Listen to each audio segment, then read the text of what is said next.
हुकूमत का शोबा सेहत के ऊपर शब खून मारने का फ़ैसला। पंजाब हुकूमत बुज़दार सरकार के नक्शे कदम पर चलना शुरू हो गई है। जी हाँ, PTI दौर में सरकारी टीचिंग अस्पतालों की निजकारी और ठेकेदारी का जो कानून था MTI एक्ट, उसको नए नाम से अब पंजाब हुकूमत जो है वो नाफिज करने चली है। और पंजाब हुकूमत की जानिब से जब इसने जो नया नाम दिया गया है इस MTI एक्ट को, जो PTI दौर का है, वो पंजाब मेडिकल इंस्टीट्यूशंस एक्ट 2025 है। इस एक्ट के तहत भी सरकारी टीचिंग अस्पतालों के जो डॉक्टर्स और अमला है उनका सरकारी मुलाजम का दर्जा ख़त्म हो जाएगा। अब बिल्कुल पंजाब सिविल सर्वेंट्स एक्ट जो है 1974, उसका नफाज जो है वो नहीं, उसका इतलाक़ नहीं हो सकेगा सरकारी टीचिंग अस्पतालों पर इस नए पंजाब मेडिकल इंस्टीट्यूशंस एक्ट 2025 के नफाज के बाद। और उसके तहत जो है वो जो डॉक्टर्स और अमला है उनकी जो सरकारी मुलाजम का जो दर्जा है वो अब नहीं रहेगा, बल्कि बिल्कुल PTI दौर के MTI एक्ट की तरह जो है वो इस नए कानून में उसको बरकरार रखा गया कि ना सिर्फ जो है वो सरकारी मुलाजम का दर्जा नहीं होगा, बल्कि जो बोर्ड है सरकारी टीचिंग अस्पताल का, उसको कुली और वसी इख्तियारात जो हैं वो हासिल होंगे, जिस तरह MTI एक्ट में था, जो बुज़दार दौर में नाफिज करने की कोशिश की गई थी। और उसी तरह जो है वो अब भी बोर्ड जो है वो ना सिर्फ डॉक्टर बल्कि तिब्बी अमले को भर्ती करने, बरतरफ करने, उसकी मुद्दत मुलाजमत का तयन करने का जो है वो इख्तियार रखता होगा। ये इख्तियार जो है वो बोर्ड्स को दिया गया है। बोर्ड्स की खुशनुदी हासिल रहने तक डॉक्टर्स और अमला मुलाजमत कर सकेगा सरकारी टीचिंग अस्पताल में। और जब भी बोर्ड जो है वो उनको जो है वो सरकारी टीचिंग अस्पताल के किसी डॉक्टर या अमले के किसी रुकन की जो कारकर्दगी है वो पसंद नहीं आएगी, वो मुतासरकुन नहीं होगी उनके लिए, या उनके ख़्याल में वो बेहतर नहीं होगी, तो वो उनको मुलाजमत से फौरी तौर पे बरतरफ करने का इख्तियार रखते होंगे। और चूँकि सरकारी मुलाजम का दर्जा हासिल नहीं है, इसलिए जो है वो इस इक़दाम को जो डॉक्टर और तिब्बी अमले के अरकान हैं वो चैलेंज भी नहीं कर सकेंगे। ये बहुत ही एक एब्सोल्यूट अथॉरिटी है जो इस नए कानून के तहत जो कि नाफिज होने जा रहा है सरकारी टीचिंग अस्पतालों पे पंजाब भर में, इस कानून के तहत जो है वो बोर्ड को हासिल है। और ये बहुत एक अहम इख्तियार है जो दोबारा इस MTI एक्ट में भी मौजूद था, और अब मौजूदा हुकूमत जो है वो इस नए कानून में, जिसको MTI का ही नया नाम समझा जाए, नया कानून, उसका नया वर्जन समझा जाए,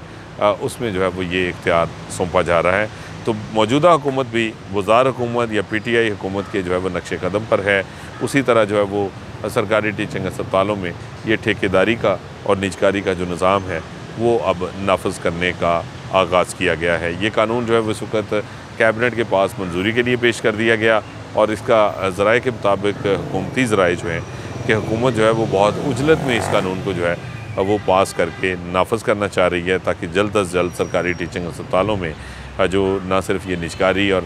ठेकेदारी का निज़ाम है वो मुतारफ़ करवाया जा सके, बल्कि डॉक्टर्स और तिब्बी अमले को जो है उसके ऊपर गिरफ्त को मजबूत किया जा सके, उनके गिर्द जो है वो शिकंजा मजबूत और मुस्तहकम किया जा सके, उसको कसा जा सके।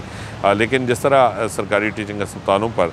जो PTI दौर में MTI एक्ट है वो नाफिज नहीं हो सका था, और उसमें डॉक्टर्स की और तिब्बी अमले की एक बहुत ही ज़्यादा शदीद किस्म की मज़ाहमत जो है वो उसका सामना करना पड़ा था। अब ये भी देखना होगा कि क्या मौजूदा हुकूमत को भी इस तरह की किसी रेजिस्टेंस का सामना करना पड़ता है, या मौजूदा हुकूमत जो है वो PTI दौर के इस कानून को नाफिज करने में कामयाब रहती है। ये तो आने वाले दिन ही बताएंगे। लेकिन इस कानून के तहत सरकारी टीचिंग अस्पताल जो इससे पहले हुकूमत की अमलदारी में और हुकूमती जो है वो डिसिप्लिन में चलाए जा रहे थे, अब उनको बोर्ड के हवाले करके एक तरह से उनकी ना सिर्फ निजकारी होगी, बल्कि वो एक ठेकेदारी सिस्टम के तहत चलेंगे, जिसमें ना तो डॉक्टर्स के लिए कोई जो है वो मुलाजमत का कोई कैरियर पाथवे होगा, और ना ही अमले को कोई जो है वो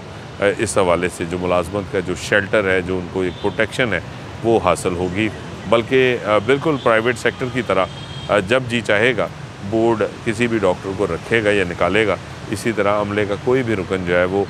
कब उसको मुलाजमत देनी है, कितने दिनों के लिए देनी है, कितने अरसे के लिए देनी है, ये सब कुछ अब बोर्ड्स के रहमो करम पर होगा। और ज़राए का ये कहना है कि इस कानून के नफाज की वजह से एक और भी जो है वो बड़ा संगीन ख़दशा लाहक है कि जिस तरह प्राइवेट सेक्टर में जो है वो मुलाजमीन की तादाद को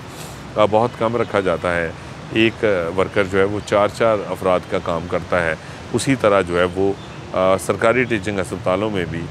जो मुलाजमत के मौक़े हैं वो इस नए कानून के इतलाक़ से बढ़ेंगे नहीं, बल्कि वो कम हो जाएंगे। और बोर्ड्स अपनी कारकर्दगी दिखाने के लिए या अस्पताल के पैसे बचाने के लिए जो फ़ंड्स होंगे अस्पतालों को एलोकेट या उनके पास, उनको बचाने के लिए, ताकि वो कहीं और ख़र्च किए जा सकें या बोर्ड उनको अपनी मर्ज़ी से इस्तेमाल कर सके, तो वो इस कारकर्दगी को दिखाने के लिए बोर्ड्स जो हैं वो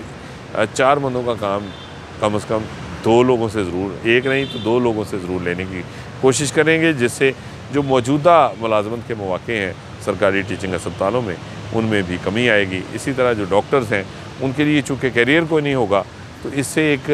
बड़ी अजीब किस्म की एक इबाम जो है वो नज़र आएगा अस्पतालों में। जो है वो एक बड़ी ही तवाइफुल मलूकी की सूरत हाल होगी कि कभी कोई डॉक्टर आएगा जब उसको मुलाजमत पसंद नहीं आएगी, या वो वहाँ पे जो है वो ख़ुद को मिसफिट समझेगा, एनवायरनमेंट में जो है वो अपने आप को उससे जो है वो मानूस नहीं हो सकेगा, तो उस सूरत में डॉक्टर की कोशिश होगी कि वो यहाँ से छोड़ के कहीं और चला जाए। तो ये एक सिलसिला ऐसा है जो पहले भी कॉन्ट्रेक्चुअल सिस्टम के तहत जब भी कोशिश की गई, जहाँ भी कोशिश की गई, तो वो पहले भी इसका सामना शोबा सेहत में रहा है। तो अब एक मरतबा फिर मौजूदा हुकूमत भी इसी रास्ते पर गामज़न है।